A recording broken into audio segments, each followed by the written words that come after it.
Hi, my name is Roger Blair. I'm a co-founder and past national president of the Oregon-California Trails Association, which we affectionately call OCTA, O-C-T-A. OCTA's mission is to preserve the stories of the intrepid pioneers that traveled this way in the 1800s on their way to settle Oregon, as well as preserve the physical remnants of what remains of the trail and protect those. I'm standing at the edge of a wheat field because this is one location where you can still see evidence of the numerous wagons that traveled west, despite the cultivation of fields. In general, they get lost, but in here you can still see evidence.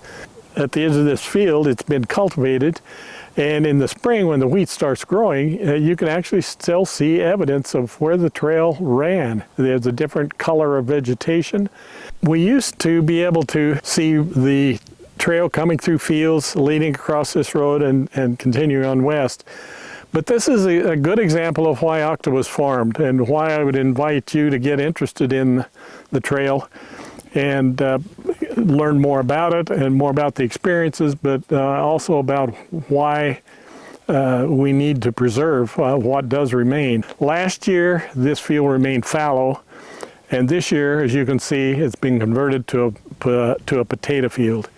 And the potato field culture requires more cultivation of the soil, and that will destroy any evidence of where the trail route actually ran through this field. This is a T-rail marker made out of railroad rail that one of the projects that OCTA does to inform the public and put the knowledge out there that this is the trail and this is why it should be preserved.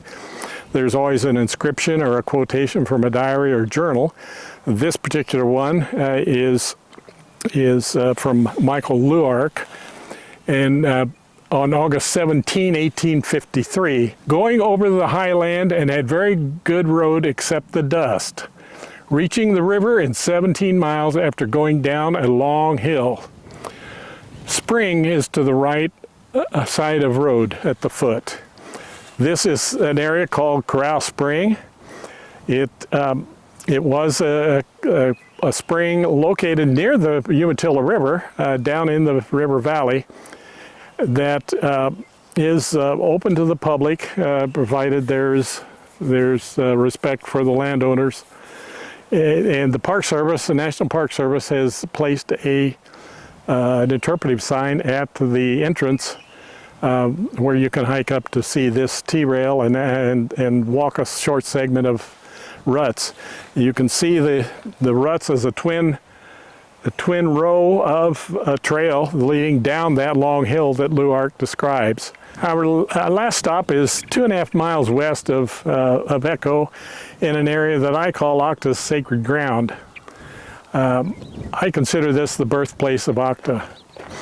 In the spring of 1982, Bob and Bertha Reynolds, who were LeGrand, Oregon residents, they had been giving 2 projector slideshows of the Oregon Trail. Bob was a retired Department of Transportation employee who had been involved in studying the Oregon Trail for the state, but was retired, and he and Bertha spent time going to different organizations, telling them about the trail and presenting their pictures.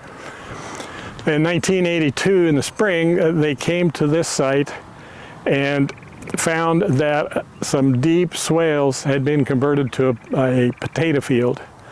That prompted them to wonder, well, what can we do to save what's left of the Oregon Trail? The only thing they knew to do was to write Greg Franzwa, whom they knew through his book, The Oregon Trail Revisited. Greg owned a publishing firm that was a public relations specialist in St. Louis, and had written The Oregon Trail Revisited, which was a turn-by-turn guide to the trail from the trailhead to Oregon.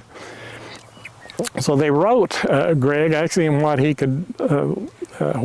could be done. Fortunately, this timing coincided with the fact that the Park Service was completing the Comprehensive Management and Use Plan for the Oregon National Historic Trail. In 1978, Congress had passed legislation adding a category to the National Trail System of National Historic Trails, and the Oregon Trail was one of the first that was designated. In that plan, which was headed up by Dr. John Latcher in the National Park Service's Denver Service Center, Latcher had called for the establishment of a National Trails Association for advocacy and endowment of activities associated with the trail. Franzwa had been the only one really of any significance that had been promoting the trail, and he was beginning to see losses such as the Reynolds were telling him about. So in response to the Reynolds letter, Greg decided to contact Latcher and see about forming an advocacy organization. Greg proposed to call it the Western Trails Association. He then proceeded to call a group of trail scholars and interested people to a meeting in August 12, 1982 in Denver Service Center of the Park Service with Latcher hosting. There were several members that came there, and they began to make the framework for what became OCTA. By the time they finished that afternoon, the OCTA had been formed. It included everything from the fact we wanted the scholarly journal, the Overland Journal, to a members newsletter, the News from the Plains, to activities and outings, including we set a convention for 1983 in August in Independence. Franzwa had frequently been asked what prompted him to form the organization, and how did OCTA come about.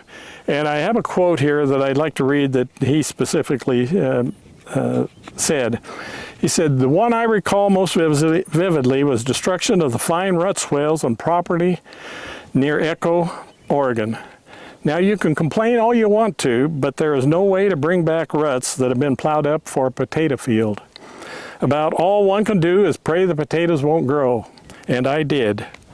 And they didn't. But I was told that the farmer was unaware that those were the ruts of the Oregon Trail. Obviously an education campaign was needed." That set the motion in the back of Greg's mind about an organization to advocate for preserving and promoting the Oregon Trail. Obviously, Greg wasn't specific enough in his prayers because the potatoes didn't grow, but this deep swale here ends in a wheat field, and the wheat does very well here. So this was how OCTA was formed. This was the conditions that brought it about. Why I look upon Echo Meadows as sacred ground for OCTA. I encourage you to join OCTA, to study, get to know it, learn these sites, and become knowledgeable about why we need to preserve our heritage. Thank you for coming along. This has only been a short 10-mile stretch of Oregon Trail ruts and sites, and I hope that you see why we are passionate about the Oregon Trail.